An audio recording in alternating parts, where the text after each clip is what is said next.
Hello, everyone. This is Rick, and welcome to Astral Club.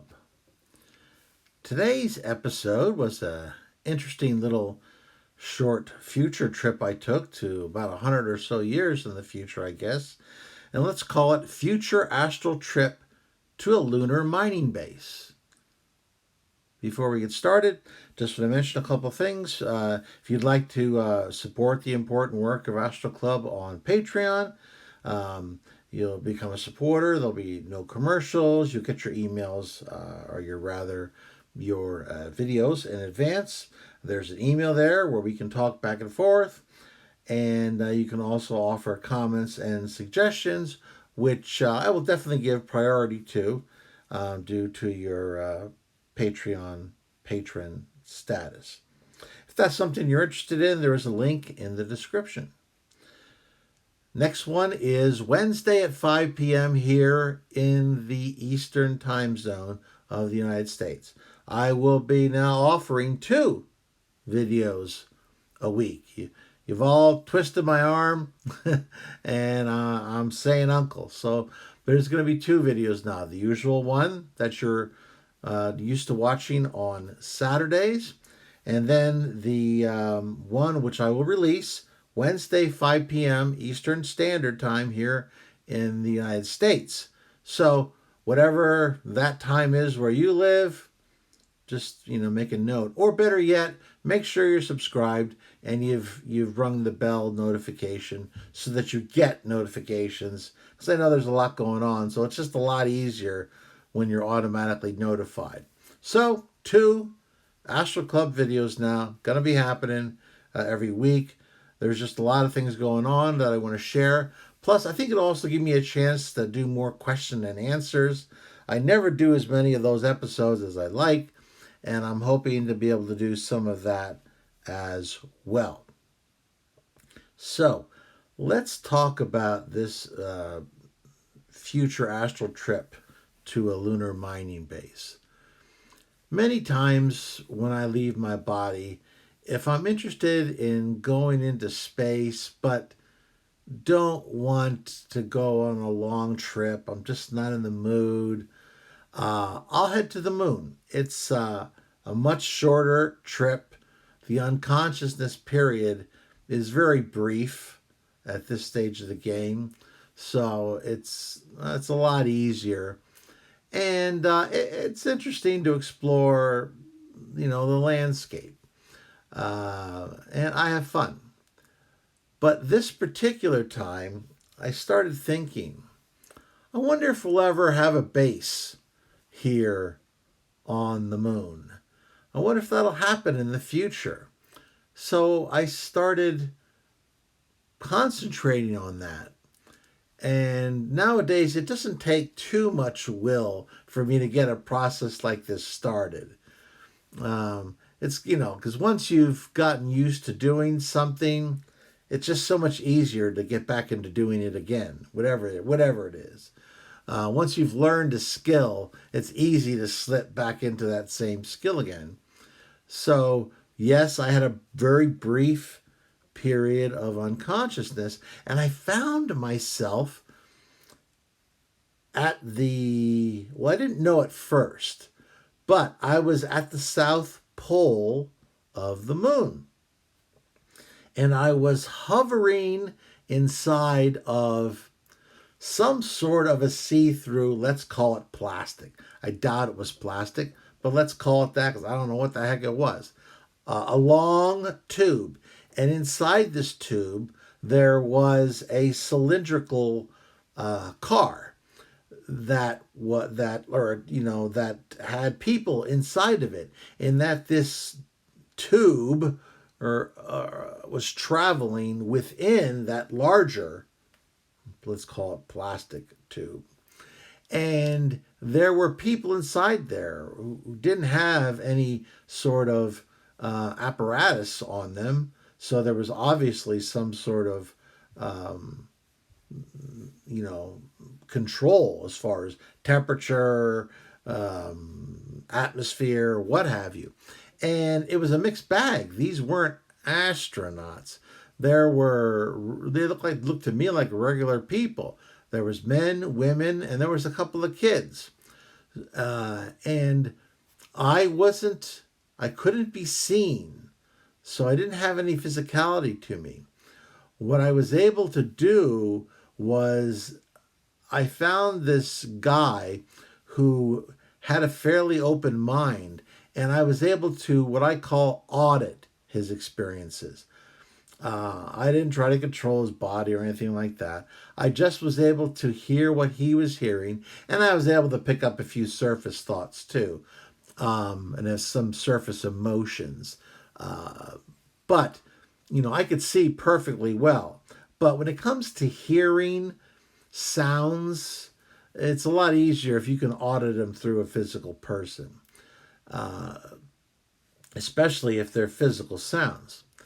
And so, as this tube was moving through this larger plastic tube, I guess I should call it some sort of tubular car, something like that. And it was moving along, and people were looking and gawking at the moon, and this voice was doing its spiel, doing talking about, oh, this lunar mining facility began construction in 2099, and then yada yada yada. I don't recall the rest of the stuff that the voice was saying. It was a female voice, kind of reminded me of a much smoother, more natural sounding Alexa from the Amazon type apps.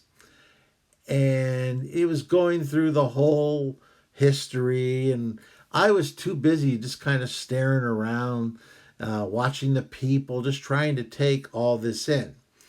As it was doing that, some kid was looking out at the earth, and he said out loud, "Hey, why is the earth upside down?" Well, the spiel automatically stopped, and it answered the kid's question.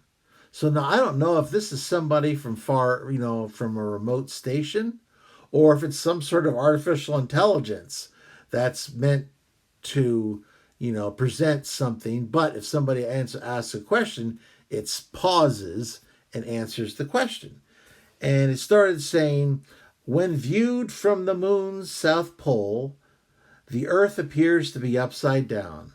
But don't worry, gravity will keep them from falling off. And everybody kind of laughed, and I just made a face to myself. It's like, oh boy. So the kid was happy with that, and he was jumping up and down, and I could sense annoyance coming from this man.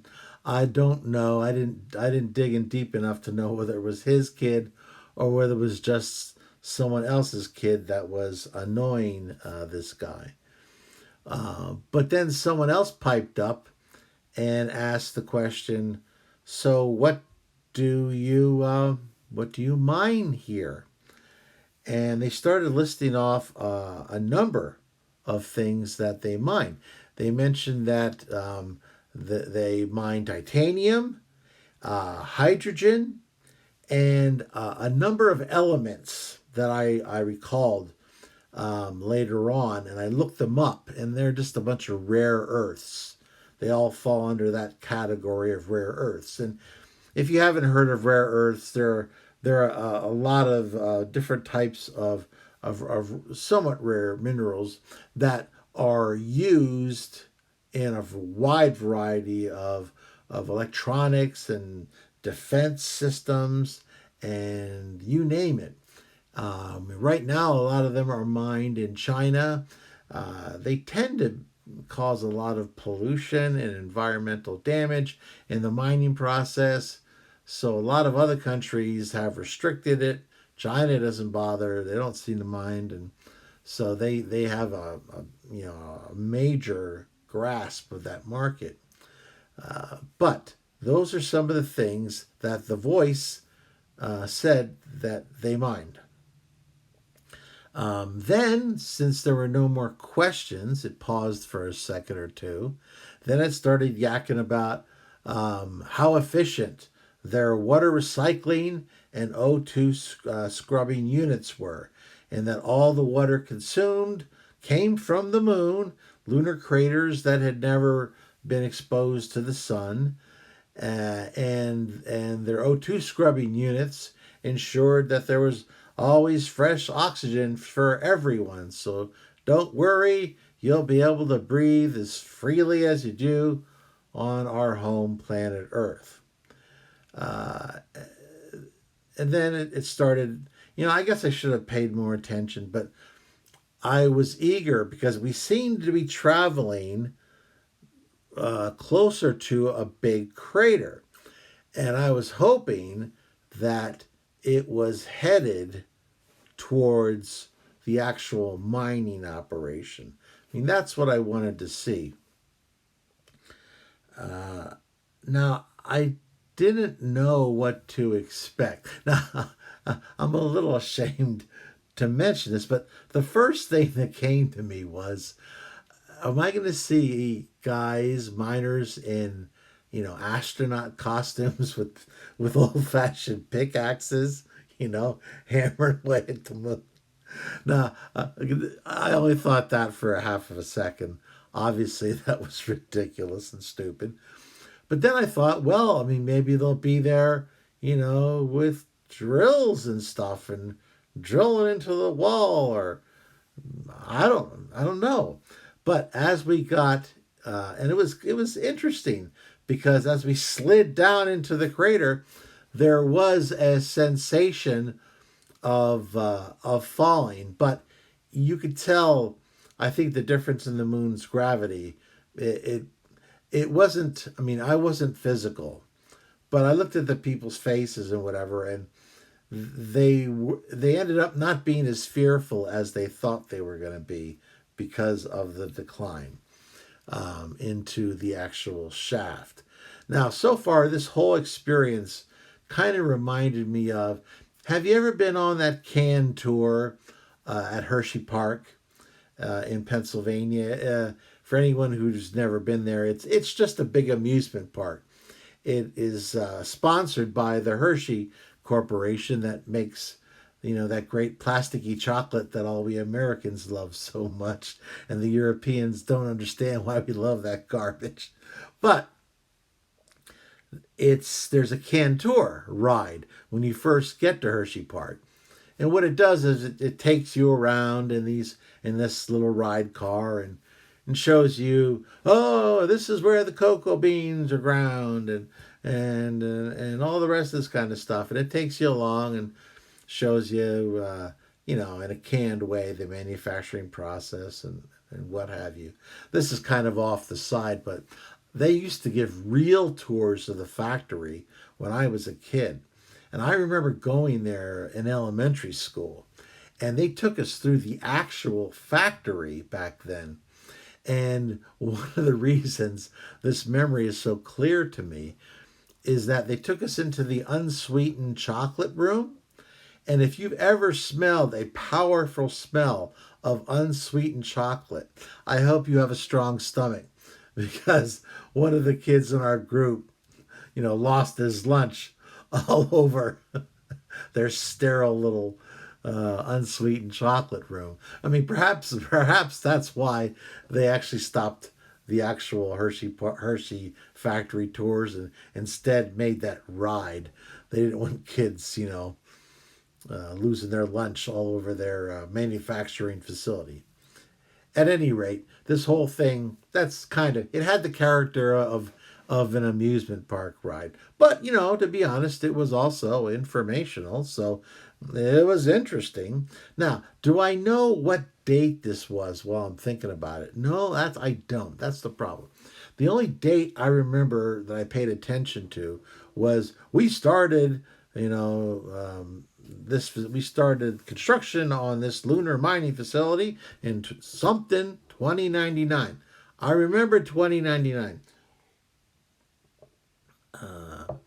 My guess is, I mean, how long does it take to construct something like that? I would think at least, 5 years? Maybe longer? I don't know. I mean, I know a little bit about mines here on Earth, but obviously there's more difficulty in space. It had been operating for a while because it had the look of something that had been going on for a while. So I don't know. Maybe it was as much as 2120. Your guess is as good as mine. At any rate, it was space travel, at least to the moon, was common enough that you had a bunch of, regular people sitting there going on this tour. So now I don't know if these people were extra rich or what the deal was, but heck, I mean, regular people were going there on this tour, so at least there's some sort of regular space travel that typical people, including kids, can engage upon to go to the moon. I don't know what else there was to see. There must have been something else to see. I can't imagine people would go there just to see a mining facility, but who knows? At any rate, finally we went down into this deep crater, which appeared to me like it was probably a natural crater that they had expanded on. And as we got down deeper and deeper, I didn't see the miners in astronaut suits with picks or drills. All I saw was machinery, big, giant machinery, and robots that were performing a variety of tasks, anywhere from drilling into the soil to collecting the various soil, and the train or the ride or whatever you want to call it was droning on and on about the process whereby these minerals are extracted and getting into some of the I guess surface details. This is the boring machine. It can bore into moon rock at the speed of yada yada yada. And this is the soil collection unit, and this is the filtration unit that filters out the minerals that we need, and it was the kind of tour that they put together for tourists. So if you're some sort of a mining engineer, my guess is you'd be bored stiff. But that's what the whole thing was. Everybody was sitting there gawking. Even the kid that had been a pain was just sitting there staring out and wasn't talking or making a pest of himself. And we went down and down and down, and I don't know how deep we went down. I also recall that when we were finished, we kind of took a sharp right and went down a tunnel that now was very smooth. And they mentioned that this was a naturally occurring lava tunnel from when the moon was active, and magma had hollowed out this tunnel, and what they did was created a base in this tunnel, and as we entered, this seal opened up, and you could even hear some escaping air and what have you. And as we entered, it resealed itself.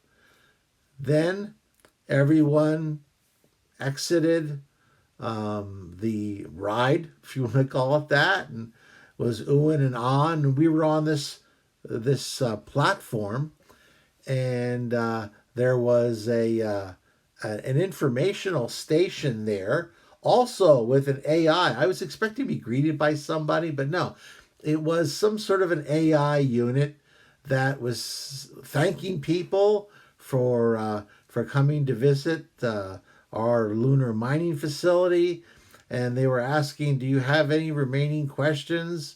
And we were very pleased to answer any questions that we can for you. And I think one person asked, "When do we get to eat?" and then the thing said, "Oh, we have many cafeterias that are provided for your enjoyment. Merely proceed off to the left at the sign marked exit, and you will be guided to your facilities, whereby you can check into your room or proceed to the dining facilities." At that point, I was pulled back into my physical body. So that was the experience. It kind of surprised me in a number of ways. Part of me was, I don't know, I didn't expect this ride. But then, part of me realized that, you know, maybe for public relations, maybe there was public money in this thing. So maybe you want to have some public relations, educate the earth people why this is important. I don't know. Obviously, it was worth the money and the investment. And who knows? Maybe these people are paying some money too that helps to defray the expenses.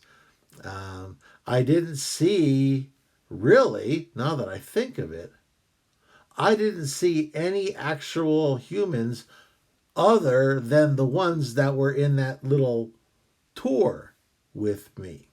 Everything was, I believe, artificial. There was some sort of machine that was, kind of taking care of the information provision. Now, I don't know what happened afterwards.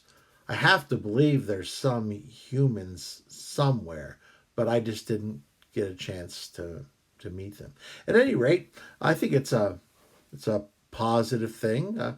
We'll be doing a little bit of mining on the moon in the future. I won't see it in the physical, but perhaps your children might. I don't know. At any rate, if you like that, hit the like button, share it with those of like minds. Subscribe if you haven't already. Hit that bell. I love your questions. I love your comments. If you want to help us out on Patreon, it's very much appreciated. There'll be a link in the description. And don't forget, there'll be 2 videos now every week. And that second one will be posted Wednesday at 5 p.m. Eastern Time in the United States. So, as always, I'm Rick, and I will see you on the astral plane.